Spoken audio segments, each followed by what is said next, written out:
The hidden human weapon ended the First Galactic War in one day. The war that could not be won. By the time the First Galactic War entered its 9th year, humanity had stopped counting victories. There were none left to count. The Calvorn Dominion had come from beyond the edge of known space with ships the size of small moons, weapons that bent light itself, and a philosophy that regarded organic life as an inefficiency to be corrected. Earth's alliance of colonies, the United Terran Coalition, had fought with everything it had. Fleets built from asteroid iron, soldiers trained in orbital drop combat, minds sharpened by desperation. And still, world after world had fallen. Admiral Rosa Calderone stood on the bridge of the Meridian, the last flagship of the Coalition's Third Fleet, watching a tactical display that showed red Calvorn formations swallowing the outer systems like ink spreading through water. "Casualties from Vega Station confirmed," said her tactical officer, voice flat with exhaustion. "We've lost contact with everything past the Perseus line." Rosa closed her eyes for a single breath, the only luxury she allowed herself these days, and opened them again. "Get me command," she said. "Tell them the Third Fleet is ready for final deployment orders." The officer said quietly. "Command says to hold position. They're saying there's something else coming. Something from Project Ember." Rosa frowned. Project Ember was a name she had heard only in fragments, a black-budget program buried so deep in classified files that even fleet admirals were denied access. Rumors called it humanity's last card. Others called it a myth invented to keep desperate soldiers fighting. "Define something else," Rosa said. The comm officer swallowed. "They're saying it's a person, Admiral. Not a weapon. A person." 2. The girl in the vault.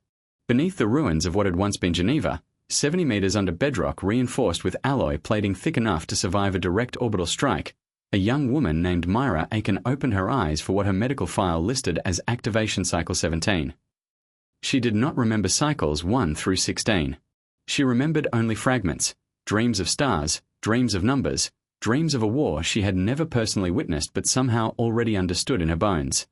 "Vital stable," said a voice belonging to Dr. Yusuf Idris, the last remaining scientist of Project Ember, now standing over her cryo bed with the tired eyes of a man who had spent 11 years guarding a secret he barely understood himself.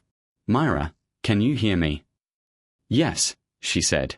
Her voice was calm, too calm, Yusuf often thought, for someone about to be told the fate of the human species rested on her shoulders. "The Calvorn have broken through the Perseus line," Yusuf said gently. "Command believes we are perhaps 6 months from total collapse. Maybe less." Myra sat up slowly, feeling the strange hum beneath her skin that had been with her for as long as she could remember. Not pain, not quite power, but something in between. Something waiting. "Then it's time," she said.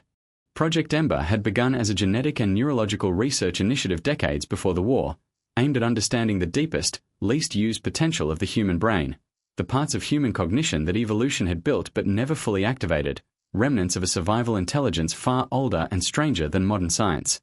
When the war began, that research had been repurposed with brutal urgency. Myra was not a soldier. She was not a weapon in the way the Calvorn understood weapons. No armor, no plating, no engineered claws or venom. She was, in the simplest and most terrifying sense, a fully awakened human mind, every neural pathway optimized, every latent cognitive ability unlocked, her perception of time, space, and probability rebuilt from the ground up by 11 years of careful, controversial science. "You understand what we are asking of you," Yusuf said. "Once the neural gate opens fully, there may be no closing it." Myra looked at him with something between sadness and resolve. "I understand," she said. "I was built for this. Let me finish it." 3. One day. The Calvorn Dominion's Grand Fleet arrived at the edge of Sol's outer defenses expecting the final battle for Earth to unfold as all the others had. Overwhelming force against dwindling resistance, a mathematics of victory so certain their commanders had already begun drafting terms of total occupation. They were not expecting a single unarmed shuttle to drift quietly into their formation, carrying nothing but one human woman. "Signal detected," said Calvorn Fleet Commander Threx Elon, translated through the Dominion's flat, emotionless battle voice. "Biological. Unarmed. Irrelevant." He was wrong within the first 30 seconds. Myra did not fight the way soldiers fought. She did not need weapons, because she had spent 11 years learning to perceive the war itself, the flow of energy through Calvorn shield systems, the mathematics binding their gravity engines, the very language of their neural battle networks, which she now understood not as an enemy secret, but as an open book written in a language her mind had been rebuilt to read instantly. She reached out, not physically, but through systems Yusuf's team had spent a decade preparing her to access, and began to speak directly into the Dominion's command architecture. To the Calvorn, it felt like a whisper suddenly present inside a mind that had never been touched before. To Myra, it felt like opening 1,000 doors at once. She did not destroy their ships. She did something far more devastating to a Dominion built on absolute certainty. She showed them, with perfect and undeniable clarity, exactly how the war would end if they continued. Every possible strategy mapped, every countermeasure predicted, every future outcome laid bare in real time, faster than their own strategic minds could process. Within hours, Calvorn formations began to break, not from destruction, but from paralysis.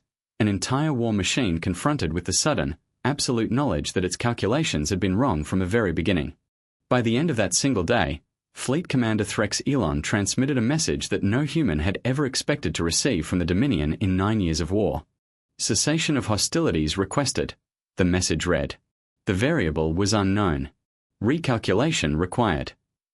The First Galactic War, which had cost humanity 9 years and countless lives, ended in a single day, not through destruction, but through understanding wielded as the sharpest weapon humanity had ever built.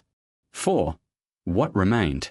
In the quiet weeks after the ceasefire, as fragile negotiations began between human diplomats and a Dominion force to confront its own miscalculations, Admiral Calderon requested one final meeting, not with command, but with the woman whose name had, until recently, existed only inside classified files.